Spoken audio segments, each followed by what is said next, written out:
नमस्कार दोस्तों, स्वागत है आप सभी का आपके अपने YouTube चैनल अपनी क्लास में। दोस्तों, इस वीडियो में मैं आपको आपके RACIT एग्ज़ाम का नए सिलेबस के अनुसार शानदार मॉडल टेस्ट पेपर बताऊंगा। दोस्तों, इस मॉडल टेस्ट पेपर के अंदर टोटल 35 प्रश्न रहेंगे और मैं आपसे वादा करता हूं और आपको पूरा विश्वास दिलाकर कहता हूं कि इस मॉडल टेस्ट पेपर में से लगभग 12 से 15 प्रश्न हैं वो आपको आपके RACIT के पेपर में जरूर देखने को मिलेंगे। तो कृपया करके आप अपने एग्जाम को देने से पहले इन प्रश्नों को जरूर पढ़कर जाना। तो आप देख सकते हैं हमारे पास में इसमें पहला प्रश्न पूछा गया है, कौन अन्य इनपुट तथा आउटपुट उपकरणों को बाकी के कंप्यूटर प्रणाली के साथ संवाद करने की अनुमति प्रदान करते हैं। यानी कि दोस्तों, जो हमारे पास में कंप्यूटर के अंदर इनपुट तथा आउटपुट उपकरण होते हैं और जो कंप्यूटर के अंदर सॉफ्टवेयर होते हैं, इनके मध्य जो निर्णायक कड़ी होती है वो आपसे पूछी है। तो दोस्तों, इन दोनों को जोड़ने की जो कड़ी है उसे बोलते हैं डिवाइस ड्राइवर। क्या बोलते हैं दोस्तों? Device driver. ये क्या करता है? इन दोनों के मध्य संवाद करवाता है, कम्युनिकेट करवाता है। यानी कि पहले का करेक्ट आंसर होगा ऑप्शन नंबर बी। आगे हमारे पास में दूसरा प्रश्न पूछा गया है, एक वस्तु को मशीन द्वारा विशिष्ट रूप से पहचानने का एक तरीका क्या है। यानी कि दोस्तों, आपके पास में क्या है, कोई एक वस्तु है। अब आपको पता लगाना है कि वो वस्तु ओरिजिनल है या डुप्लीकेट है। तो आप क्या करेंगे, उस वस्तु के पीछे बार कोड रीडर है उसकी पहचान करेंगे। यदि वो बार कोड रीडर सही है तो आपकी जो वस्तु है वो बिल्कुल ओरिजिनल है, बिल्कुल सही है। तो यहाँ पे हमारे पास में दूसरे का करेक्ट आंसर क्या होगा? Option number A, bar code reader. आगे हमारे पास में तीसरा प्रश्न पूछा गया है, यूजर इंटरफेस के स्क्रीन के नीचे की ओर बॉटम में एक बार होती है, उसे क्या कहते हैं। यानी कि दोस्तों, जो आपकी कंप्यूटर की स्क्रीन है उसमें नीचे की ओर क्या होती है, एक बार होती है। तो दोस्तों, उस बार को कहते हैं टास्क बार। यानी कि तीसरे का करेक्ट आंसर होगा ऑप्शन नंबर डी। आगे हमारे पास में चौथा प्रश्न पूछा गया है, अगर आप विशेष और गोपनीय ईमेल संदेश भेजना चाहते हैं तथा चाहते हैं कि प्राप्तकर्ता को एक दूसरे के बारे में पता ना चले तो आप क्या प्रयोग करेंगे। यानी कि दोस्तों, आप किसी व्यक्ति को एक ऐसा ईमेल भेजना चाहते हो जो कि उसे पता ना चले कि किसने भेजा है। तो दोस्तों, आप BCC होता है यानी कि ब्लाइंड कार्बन कॉपी, उसका यूज करेंगे। यानी कि चौथे का करेक्ट आंसर होगा ऑप्शन नंबर सी। आगे हमारे पास में पांचवा प्रश्न पूछा गया है, भारत के राष्ट्रीय भुगतान निगम NPCI, जिसकी फुल फॉर्म होती है national payment corporation of India, द्वारा बनाया गया और लॉन्च किया गया कार्ड कौन सा है। तो दोस्तों, NPCI ने जो कार्ड लॉन्च किया है उसका नाम है रुपे कार्ड। यानी कि पांचवे का करेक्ट आंसर होगा ऑप्शन नंबर डी। आगे हमारे पास में छठा प्रश्न पूछा गया है, ट्विटर में जब कोई दूसरा व्यक्ति आपके ट्वीट्स को उसके खुद के फॉलोअर्स को दिखाना चाहता है तो उसे कहते हैं। यानी कि दोस्तों, ट्विटर पर कोई दूसरा व्यक्ति है जो कि आपके ट्वीट को अपने अकाउंट में दिखाना चाहता है तो दोस्तों वो क्या करेगा, आपके ट्वीट को रीट्वीट करेगा। यानी कि छठे का करेक्ट आंसर होगा ऑप्शन नंबर बी।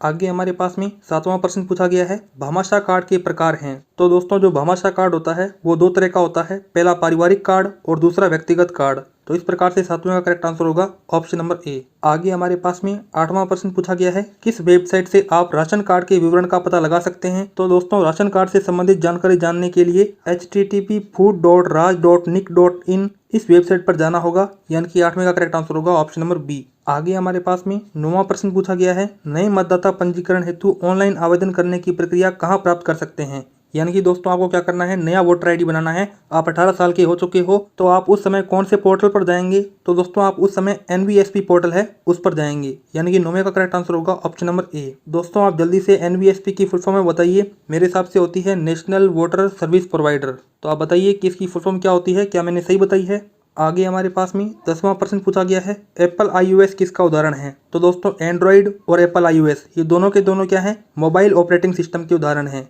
यानी कि 10वें का करेक्ट आंसर होगा ऑप्शन नंबर बी। आगे हमारे पास में 11वां प्रश्न पूछा गया है, MS वर्ड 2010 में लाइन तथा पैराग्राफ स्पेसिंग का ऑप्शन किस टैब में होता है। तो दोस्तों, MS वर्ड 2010 के अंदर लाइन और पैराग्राफ स्पेसिंग का जो ऑप्शन है वो डाटा टैब के अंदर होता है। किस में होता है दोस्तों? डाटा टैब के अंदर होता है। यानी कि 11वें का करेक्ट आंसर होगा ऑप्शन नंबर सी। आगे हमारे पास में 12वां प्रश्न पूछा गया है, MS एक्सेल 2010 में पाइवट टेबल इंसर्ट करने का ऑप्शन किस टैब में होता है। तो दोस्तों, यदि आपको MS एक्सेल 2010 के अंदर पाइवट टेबल इंसर्ट करनी है तो आप इंसर्ट टैब पर क्लिक करेंगे। यानी कि 12वें का करेक्ट आंसर होगा ऑप्शन नंबर डी। आगे हमारे पास में 13वां प्रश्न पूछा गया है, निम्न में से किस में नोट्स पेन होता है। तो दोस्तों, जो नोट्स पेन का ऑप्शन होता है वो होता है MS पावर पॉइंट के अंदर। यानी कि 13वें का करेक्ट आंसर होगा ऑप्शन नंबर सी। आगे हमारे पास में 14वां प्रश्न पूछा गया है, किस प्रकार के साइबर हमले में हमलावर एक विज्ञापन नेटवर्क का उपयोग करके विभिन्न वेबसाइटों पर संक्रमित विज्ञापनों को अपलोड करता है। यानी कि दोस्तों, आपकी क्या है, कोई एक वेबसाइट है उस पर कोई एक हैकर है वो गलत एड लगाता है। तो दोस्तों, उस हैकर का आपकी वेबसाइट पर गलत एड लगाना क्या कहलाता है,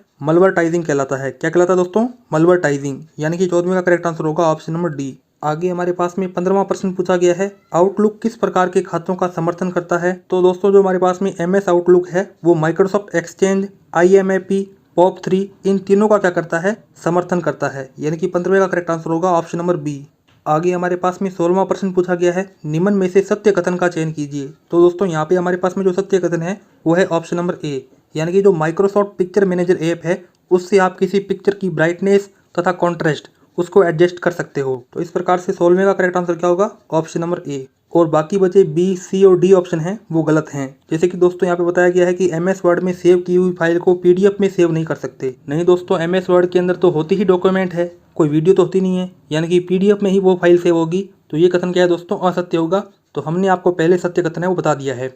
आगे हमारे पास में 17वां प्रश्न पूछा गया है, निम्न टेबल के अनुसार सही युग्म का चयन कीजिए। तो आपको एक तरफ तो विभिन्न प्रकार के कंप्यूटर दे रखे हैं और एक तरफ कंप्यूटर्स के कार्य हैं वो दे रखे हैं, आपको मिलान करना है। देखिए, सरकारी संस्थाओं में जो यूज होने वाला कंप्यूटर होता है उसे कहते हैं मेन फ्रेम कंप्यूटर, और संचार हेतु जो प्रयुक्त कंप्यूटर है उसे बोलते हैं सुपर कंप्यूटर, और जो घर के अंदर कंप्यूटर काम आता है उसे बोलते हैं माइक्रो कंप्यूटर, और जो मिनी कंप्यूटर है वह है दोस्तों छोटे व्यापारों के अंदर। तो इस प्रकार से करेक्ट आंसर क्या होगा दोस्तों, हमारे पास में ऑप्शन नंबर ए। तो पहले का एस, दूसरे का पी, तीसरे का क्यू और चौथे का आर। आप ऊपर देख सकते हैं यही करेक्ट आंसर होगा। यानी कि दोस्तों करेक्ट आंसर क्या होगा, ऑप्शन नंबर ए। आगे हमारे पास में 18वां प्रश्न पूछा गया है, निम्न कथनों को पढ़कर सही विकल्प का चुनाव कीजिए। तो हमारे पास में पहला कथन है, flash memory non volatile memory है। जी हाँ दोस्तों, फ्लैश मेमोरी क्या होती है, नॉन वोलेटाइल मेमोरी होती है। तो ये कथन क्या है, बिल्कुल सत्य है। तो आगे हमारे पास में दूसरा कथन दिया गया है, लेजर प्रिंटर प्लॉटर की तुलना में उच्च गुणवत्ता वाली ग्राफिक्स को प्रिंट करता है। नहीं दोस्तों, ये बात क्या है, बिल्कुल गलत है। क्योंकि लेजर प्रिंटर क्या होता है, प्लॉटर की तुलना में कमजोर होता है, और लेजर प्रिंटर क्या है, प्लॉटर की तुलना में निम्न गुणवत्ता वाले ग्राफिक्स को प्रिंट करता है। तो दोस्तों दूसरा कथन क्या होगा, गलत होगा। तो इस प्रकार से पहला कथन क्या है, सही होगा, और दूसरा कथन क्या है, गलत होगा। यानी कि हमारे पास में 18वें का करेक्ट आंसर होगा ऑप्शन नंबर सी, कथन 1 सही तथा कथन 2 गलत है। आगे हमारे पास में 19वां प्रश्न पूछा गया है, आइकन को रिप्रेजेंट करने के लिए जो लिंक होते हैं उन्हें क्या कहते हैं। तो दोस्तों आइकन को रिप्रेजेंट करने के जो लिंक होते हैं उन्हें कहते हैं शॉर्टकट आइकन्स। यानी कि 19वें का करेक्ट आंसर होगा ऑप्शन नंबर डी। आगे हमारे पास में 20वां प्रश्न पूछा गया है, एक डिवाइस जो डाटा संचारित करने के लिए कंप्यूटर को सक्षम बनाती है। तो दोस्तों उस डिवाइस को कहते हैं मॉडेम। क्या कहते हैं दोस्तों, मॉडेम। मॉडेम क्या करता है, आपके पास में जो इलेक्ट्रॉनिक सिग्नल है उनको डिजिटल सिग्नल में ट्रांसफर करता है। यानी कि 20वें का करेक्ट आंसर होगा ऑप्शन नंबर बी। आगे हमारे पास में 21वां प्रश्न पूछा गया है, यूपीआई। दोस्तों यूपीआई की फुल फॉर्म होती है यूनिफाइड पेमेंट इंटरफेस। इसमें कहा गया है कि यूपीआई पर आधारित एक एकीकृत भुगतान समाधान प्रणाली कौन सी है। तो दोस्तों वो प्रणाली है भीम ऐप। क्या है दोस्तों, भीम ऐप, जिसकी फुल फॉर्म होती है भारतीय इंटरफेस फॉर मनी। तो यहाँ पर 21वें का करेक्ट आंसर होगा ऑप्शन नंबर बी। आगे हमारे पास में 22वां प्रश्न पूछा गया है, मूक पोर्टल के उदाहरण हैं। तो दोस्तों मूक पोर्टल क्या करता है, हमें ऑनलाइन पढ़ाई करवाता है। तो यहाँ पे ऑप्शन नंबर डी देखते हैं, कोर्सेरा और खान अकेडमी। दोस्तों आप सब जानते होंगे खान अकेडमी पर ऑनलाइन पढ़ाई होती है। तो ये क्या है, ऑप्शन करेक्ट है। उसी के आगे मूक क्या है, केवल यूडीसीटी है और केवल ईडीएक्स भी है। यानी कि ये तीनों के तीनों ऑप्शन क्या है वो करेक्ट होंगे। तो इस प्रकार से करेक्ट आंसर क्या होगा, उपरोक्त सभी निम्न सभी उत्तर क्या हैं, सही हैं। आगे हमारे पास में 23वां प्रश्न पूछा गया है, बीएसबीवाई का लाभ किस प्रकार के रोगी उठा सकते हैं। तो दोस्तों बीएसबीवाई जो योजना है उसका लाभ केवल आईपीडी रोगी हैं वही उठा सकते हैं। यानी कि 23वें का करेक्ट आंसर होगा ऑप्शन नंबर सी। आगे हमारे पास में 24वां प्रश्न पूछा गया है, एक समन्वित शिकायत निवारण मंच प्रदान करता है। तो दोस्तों यदि हमें किसी अधिकारी के खिलाफ शिकायत दर्ज करवानी है तो हम राज संपर्क ऐप है उस पर करवा सकते हैं। यानी कि 24वें का करेक्ट आंसर होगा ऑप्शन नंबर डी।